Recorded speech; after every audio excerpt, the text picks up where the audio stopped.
యెహోవా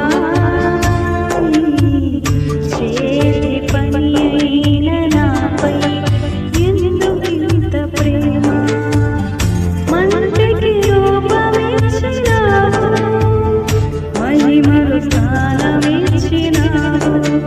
నాలో చూసావు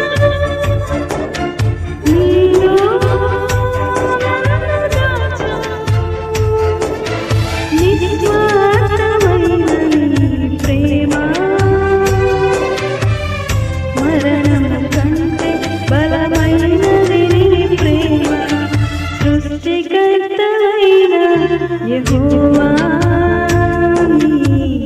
చేతి పని అయిన నాపై ఎందుకింత ప్రేమ